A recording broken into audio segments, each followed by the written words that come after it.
Mee akkaataa jawwaala iskiraarrikardi hin qabne itti banataniin isinitti agarsiisaa. Sheer godhaa wal biraan gaha. Amma jawwaalli kiyya hin qabu. Isinitti agarsiisaa. Jawwaala kiyya hin qabu amma iskiraarrikardi yeroo amma viidiyoo tiiktaak nama laayifii jiru fa'aa waraabdanii gadhiisuu fa'aa barbaaddan namoonni hedduun ni waraaba jee yaada. Hin qabu amma jawwaalli kiyya gartanii amma isinitti agarsiisaa na faana bu'aa.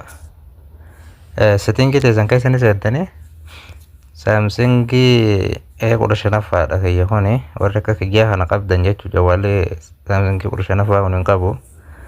Yoo qabaatu jiraate illee hin beekne amma isin ol harkiftanii asirra gadhooftan.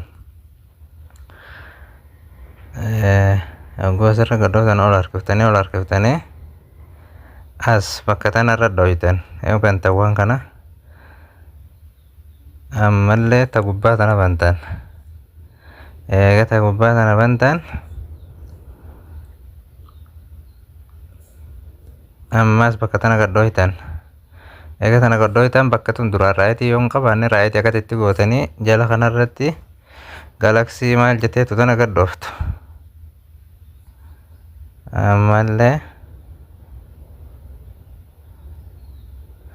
ammas kana gabbuufatta kunoo isa moggaa jiru kana bakka tana isa kana gadhoofitee gabbuufatta.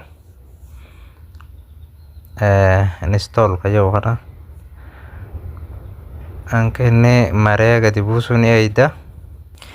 Kiyya amma gabbuusee jira. Amma walqixa qabattee akka isaa baatu. Walqixa qabattee akka isaa baate kunoo bifa kanaan aappiin kun asitti isinii ba'a. Ammallee aappii kana gadhooftan allow gootan. As keessa amma iskiraarrikardi kajuu isa barbaadda jechuu barreeffama. Kunoo kiyyaasif fidee jira iskiraarrikardi kajuu asi gadhooftan. Amma dhumaatti ol harkiftan jala kanarratti iskiraarrikardi kajuu ni jira asirrattis gadhooftan. Amma irra deemtanii mataa jawwaala keessanii gubbaa gad harkiftan.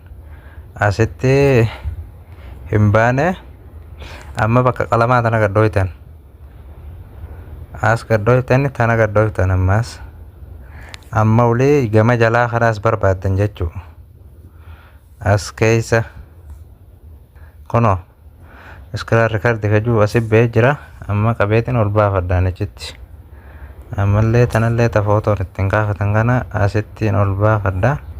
Dan jettaani khalaas eegi amma kunoo bahee jira jechuu asitti gubbaarratti ni gartaniimi akkasii jechuu. Haala kanaan itti baradhaan isiniin jaa sheer godhaa wal biraan gahaa.